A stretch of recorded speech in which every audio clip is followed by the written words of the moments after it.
Pasamos de la carta al correo electrónico. De escribir libros a mano a redactar una opinión en 140 caracteres. Del coraje de un llamado por teléfono a esperar ansiosos ese like en la foto que acabamos de publicar. Del 1 a 1 al todos contra todos. ¿Qué nos pasó? ¿En qué momento pasamos de crear tecnología a enamorarnos de ella? Comunicarnos con otros es un acto esencial del ser humano que ha permitido que evolucionemos como especie. Pero esa misma evolución nos ha llevado por un camino totalmente inesperado. Estamos rodeados de información al instante, interactuando con miles de interlocutores en distintos idiomas y diferentes soportes. ¿Estamos realmente más comunicados?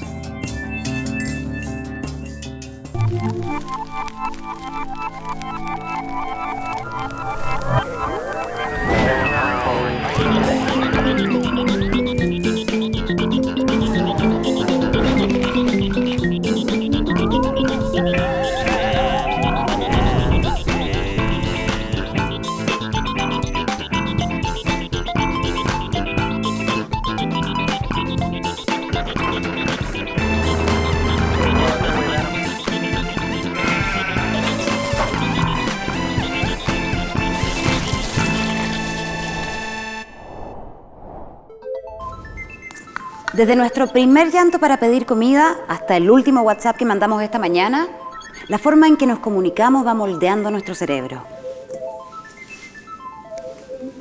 Entendiendo que nuestro cerebro es un órgano plástico que va cambiando según la forma en que interactuamos con otros. ¿De qué manera se moldeará ahora que nos comunicamos más a través de máquinas que entre nosotros mismos?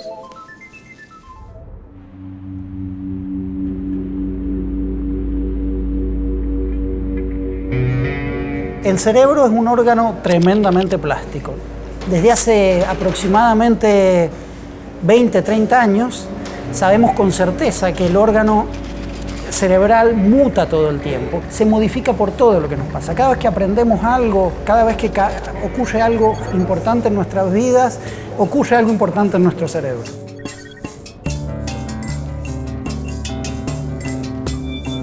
Una típica pregunta que nos hacemos en Occidente es básicamente cómo madura, cómo se desarrolla nuestro órgano cerebral, ¿no? Y un aspecto crítico para ello son los vínculos. Tenemos algo así como una neurobiología del apego, ¿no? En ciertas etapas del desarrollo hay un aspecto que se llama la atención conjunta, que es, por ejemplo, cuando la mamá le señala a su bebé tal objeto que está allá, ¿no?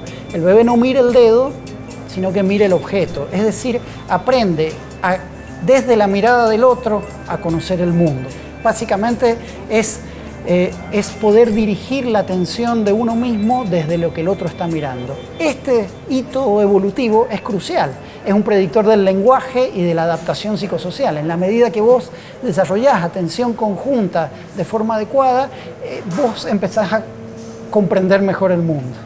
Si me preguntaras qué somos más, un individuo racional o una especie gregaria, sin duda apostaría por lo segundo. Sin ese aspecto gregario de nuestra identidad, no tendríamos la inteligencia que tenemos. Las interacciones cara a cara están disminuyendo porque uno ya prefiere, por ejemplo, estar en un grupo de amigos y todo simplemente está en el celular. Y en verdad te das cuenta que las redes sociales en general, para lo único que te ayudan es para esconder una personalidad, pero te van alejando de las personas. Uno por WhatsApp o por las redes puede decir lo que uno quiere, en cambio de cara uno siempre tiene que decir la verdad. A tu cerebro le cuesta no más de 200 milisegundos interpretar lo que vos estás transmitiendo en tu cuerpo. Por eso es que es tan importante la comunicación cara a cara, porque la gestualidad, las expresiones determinan el contenido del mensaje. El problema con las redes sociales es que actualmente no capitalizan la polisemia, la multiplicidad de canales comunicativos que nuestros cerebros son capaces de decodificar, ¿no es cierto? Y esto genera una ambigüedad comunicacional alta. Entonces, cuando hay una frase, al no tener el acompañamiento del contexto, ¿no? De los gestos, de la situación, del cara a cara, se vuelve más difícil saber si lo que querés decir es literal o es polisémico, o es metafórico, o es irónico. Esto hace que las redes sociales empobrezcan notoriamente los canales múltiples que tiene la capacidad semiótica humana. Las tecnologías impactan tanto en nosotros porque somos mentes extendidas. ¿A qué me refiero con esto? Les voy a dar un ejemplo, ¿no?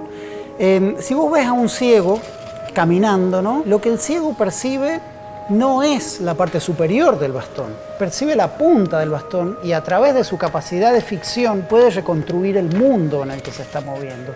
Es decir, no está percibiendo la punta superior del bastón, sino que está percibiendo el mundo desde la punta inferior. Y toda su actividad sensoriomotora se adapta a ese mundo que está construyendo. Es decir, la mente se extiende al bastón.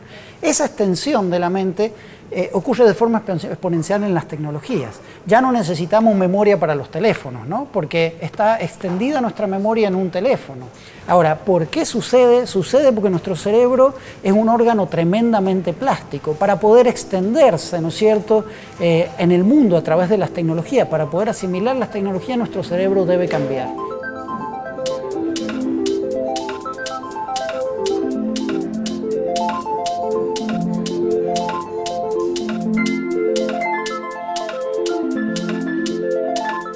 Uno de los grandes desafíos del impacto, ¿no es cierto?, del cambio comunicacional que van a tener las tecnologías en las personas, va más allá de lo que ocurre en la mente de esas personas. Tiene que ver con quién o cómo vamos a regular esa comunicación. Dado que esta comunicación está mediada por algoritmos de aprendizaje de máquina, está desarrollada por una arquitectura que permite casi anticipar lo que vos vas a querer escuchar, lo que vas a querer decir, que te va a brindar el contenido que vos vas a querer ver, ¿no es cierto? Esto, de alguna manera, tiene que estar empoderado por las personas. Existe un riesgo real de que en un futuro, ¿no es cierto?, el poder comunicacional depende de un grupo pequeño, de una élite de personas que manejen eso y nos conviertan justamente en receptores pasivos de esto. En ese sentido, ¿no?, la futurología tipo fantástica muchas veces atribuye a las máquinas el riesgo de que seamos víctimas de ellas, que la revolución de las máquinas, ¿no es cierto?, y que pasen a dominarnos. Creo que estamos muy lejos de eso. Creo que el riesgo real no son las máquinas, sino que es la desigualdad, la inequidad, de que un pequeño grupo que tenga acceso a todos los datos y al poder de controlar la comunicación de forma escalada, ¿no es cierto?, lo haga de una forma desigual o una forma injusta. La comunicación, pero la comunicación entendida como la capacidad de reflexionar sobre lo que estamos pensando, es fundamental. Hoy en día, cuando cada vez más tenemos el riesgo de escuchar lo que queremos escuchar, ¿no es cierto?, o de comunicar lo que la gran mayor parte de la gente va a querer recibir, se hace indispensable generar una conciencia crítica, generar una conciencia de qué es lo que queremos comunicar, quiénes somos, a dónde vamos, ¿no? Necesitamos conocernos a nosotros mismos para poder sobrevivir en el escenario de una continua mutación.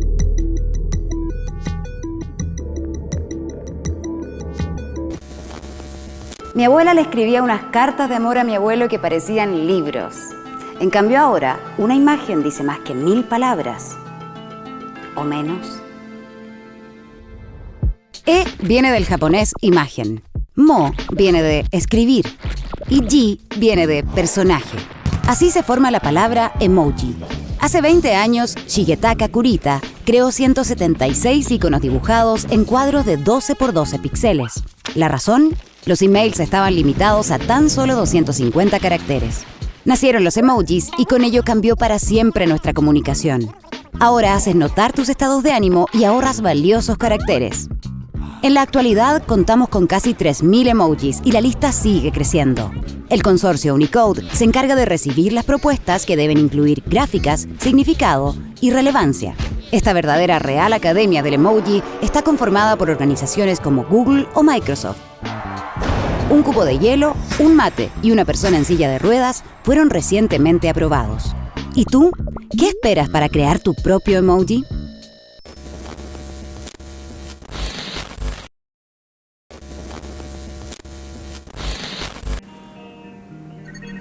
¿Hay alguien ahí?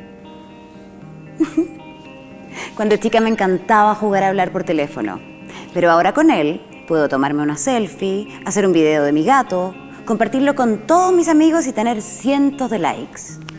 Ya no solo transmitimos mensajes, ahora transmitimos un estilo de vida. Buscamos interesarle al resto, incluso competimos por quién tiene mejor contenido. ¿Cuáles serán las reglas de este nuevo mercado de la comunicación?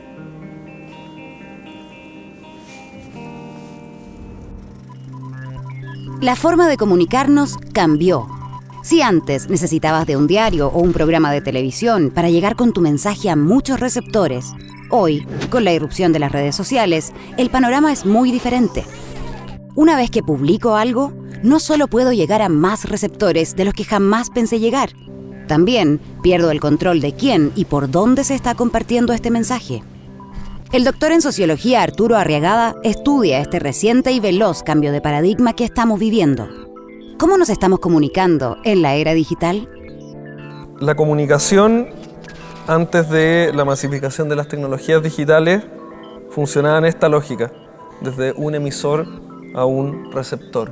Cuando aparecen las plataformas digitales de comunicación, nosotros nos podemos comunicar entre muchos, es decir, muchos emisores pasan a ser también múltiples receptores. Entonces nadie necesariamente tiene el control o el monopolio de ciertas comunicaciones, como ocurría con los medios masivos de comunicación. Y ahí, ¿qué es lo que ocurre? Que pasan cosas súper interesantes y que son los fenómenos que estamos viviendo hoy en día, ¿no? Y es que, por ejemplo, esta persona se comunica con esta que está aquí, pero al mismo tiempo esta que está acá puede estar viendo la conversación entre ellos dos o puede acceder a la comunicación que está ocurriendo entre ellos dos sin necesariamente que ellos dos estén al tanto. Básicamente lo que ocurre hoy día es que vemos una transformación en la visibilidad, es decir, cuán visibles están nuestras comunicaciones, y otra gran transformación tiene que ver con la relación con el tiempo a través de esta gran cantidad de información que vamos generando y que va circulando a gran escala. Todos seguimos en Instagram a alguien porque nos interesa su estilo de vida o las cosas que comparte, porque da tips de reciclaje, porque viaja a lugares increíbles o simplemente porque nos cae bien. Estas microcelebridades online son los llamados influenciadores, personas que promocionan un estilo de vida y las cualidades de algunos bienes y servicios, generalmente a cambio de un canje o un pago. ¿Cómo se comportan estos nuevos personajes generados por las redes sociales? Para poder entender básicamente qué promocionan, cómo promocionan, cuál es el tipo de comunicación que ellos desarrollan a través de estas plataformas digitales, primero entrevistamos alrededor de 50 influenciadores en Santiago y luego hicimos un seguimiento de lo que comunicaban principalmente en Instagram por varios meses. Y eso nos permitió identificar principalmente cuáles son los criterios que ellos ocupan para la promoción de estos estilos de vida, de estas formas de consumo, y al mismo tiempo cómo se insertan en una industria donde todo lo que ellos comunican, si bien parece auténtico y parece muy natural, es una producción y una forma de comunicación súper organizada y estructurada. No solamente por ellos, sino que por las marcas que están detrás, por las agencias de publicidad que se toman estos espacios para la promoción de bienes y servicios, incluso por las mismas audiencias que participan comentando y compartiendo información respecto de esta comunicación que los influenciadores van ofreciendo.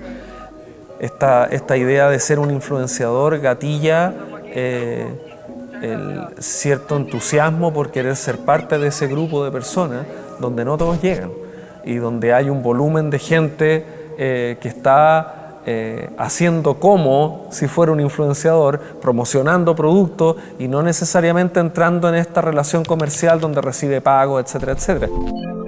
Los influenciadores son un engranaje más de este nuevo mercado digital que ha dado origen a nuevas economías. La gig economy, o economía de los pequeños encargos, es un ejemplo. Esta ha surgido gracias a plataformas que conectan a un usuario que necesita un servicio con una persona dispuesta a poner todos los insumos para satisfacerlo. Ejemplos emblemáticos son aplicaciones como Uber o Airbnb.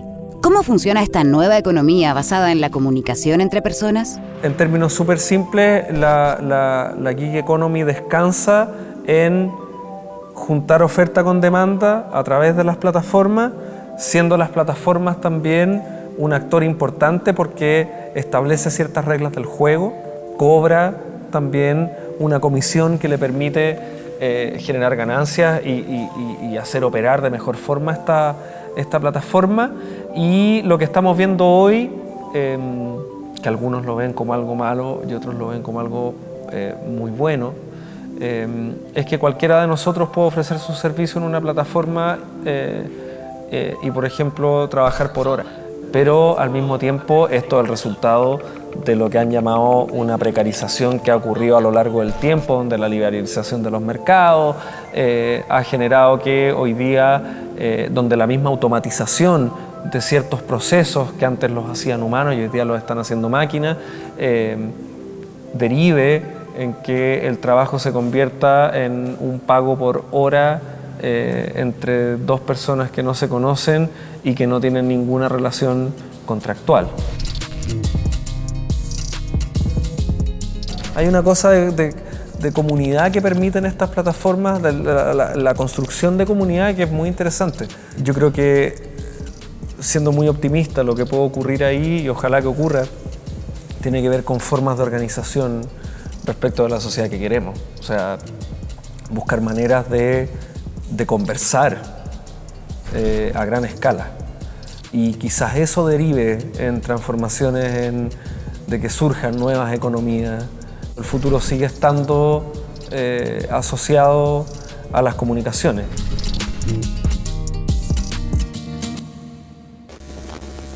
¿Alguna vez se te ha puesto la piel de gallina? Hay veces en que quisiéramos evitar decir ciertas cosas, pero nuestro cuerpo habla por nosotros.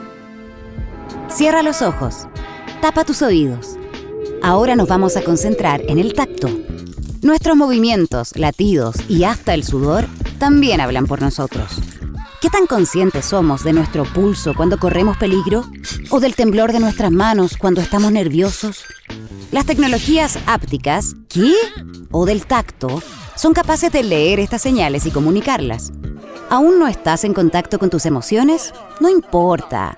Un guante electrónico adherido al brazo puede captar los movimientos de tus músculos y tus pulsaciones para luego enviarte mensajes sobre tus distintos estados de ánimo.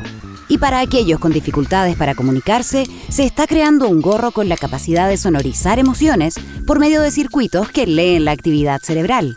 Este prototipo convierte los impulsos eléctricos del cerebro en sonido en tiempo real. ¿Cómo sonaría la alegría? ¿Y la tristeza? Estamos acostumbrados a vivir guiados por lo que escuchamos y por lo que vemos, pero llegó la era de la áptica, pues con lo que tocamos o sentimos, también tenemos mucho que decir.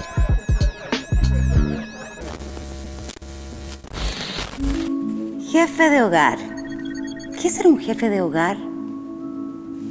Los políticos necesitan las encuestas para definir a su próximo candidato, las empresas para vender su nuevo producto y los gobiernos para saber cómo estamos viviendo.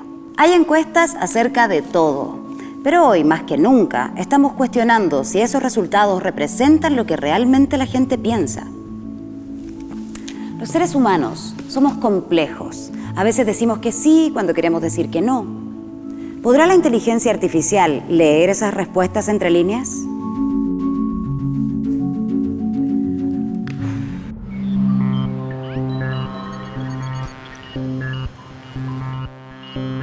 Durante muchos años, los especialistas en estudio del lenguaje contribuyeron a la inteligencia artificial y al desarrollo de tecnologías en base a analizar el lenguaje como un gran set de reglas de tipo gramaticales, reglas de tipo sintácticas, semánticas, etc. Con el pasar de los años se ha descubierto que no necesariamente ese es el camino más eficiente para poder comprender el lenguaje y se han utilizado otras estrategias. Hay autores que plantean o investigadores que proponen analizar el lenguaje como un conjunto de lecciones donde quien habla está constantemente tomando la decisión sobre si dice una cosa de una manera o dice otra de otra manera distinta.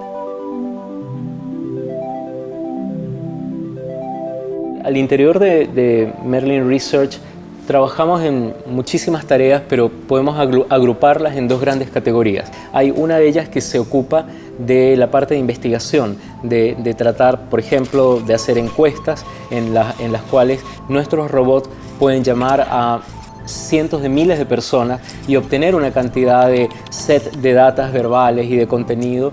Por el otro lado, toda esta información alimenta en cierta medida nuestra otra gran actividad, que es la de desarrollar lo que se llaman robots cognitivos. Creemos que en la medida en la que mejoremos nuestros sistemas de comprensión del lenguaje, podemos sin la menor duda contribuir a la comunicación entre las personas y entre las personas y los sistemas como un campo, como un todo. Para poder entender el pensamiento permanente, activo y creativo de las personas, suele ser muy interesante tratar de analizar y comprender lo que éstas están diciendo en lenguaje natural.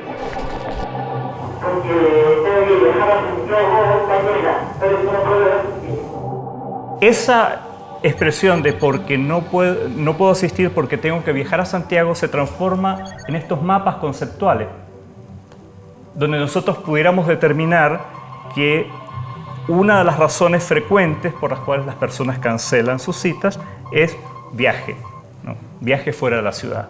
Y eso se detecta a través de este tipo de análisis. Lo que está expresado acá realmente es el cúmulo de todos los términos, todas las palabras utilizadas por miles de personas o cientos de miles o millones de personas en un diálogo específico entre una institución que presta un servicio y sus clientes. Eso a nosotros nos permite descubrir patrones. Tú puedes ir mejorando cada vez más los robots que te llaman para encuestarte. Nosotros tenemos mucha experiencia, la verdad, trabajando acá de personas que terminan dándole las gracias al robot. O sea, o no se dan cuenta de que hablaron con un robot o incluso lograron empatizar con el robot. Tú puedes mejorar eso, tú puedes mejorar que la experiencia no sea robótica y que sea más natural. Por otro lado, ¿hacia dónde va esto? La verdad es que si tú te fijas específicamente con asistentes de voz como Siri, como Alexa, como el de Google, etc., es cada vez más natural que tú interactúes por voz con lo que sabes que es un robot. ¿Cómo la inteligencia artificial y la tecnología puede ayudar a mejorar estos procesos de recolección de información? Hay un tema de volumen.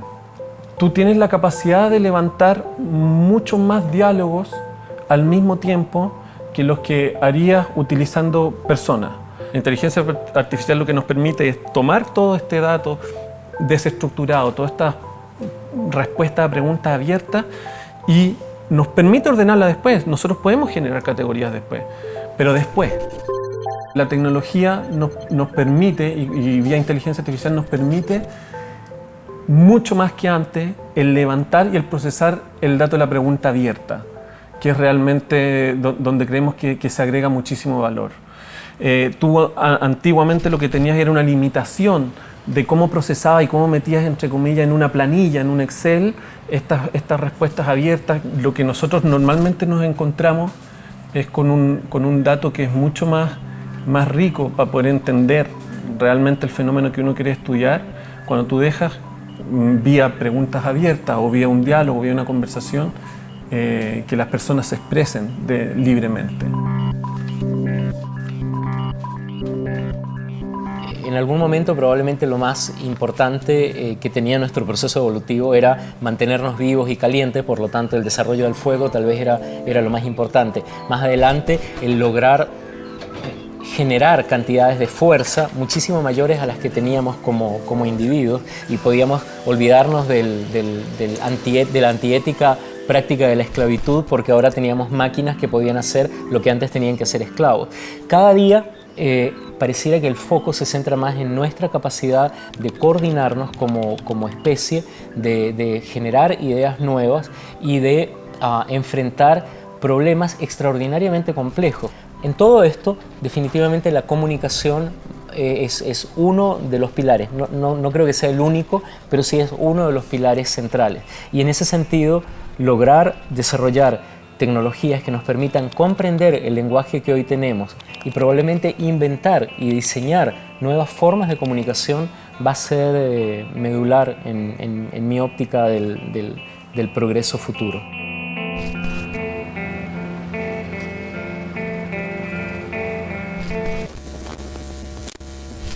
Pudimos evolucionar gracias a que encontramos una forma de interactuar entre nosotros. Pero hoy todo se ha complejizado. Hay múltiples emisores y múltiples receptores al mismo tiempo y hablamos a través de máquinas, a la vez que se inventan nuevas formas de comunicarnos con ellas. ¿Podrá esto volvernos más evolucionados?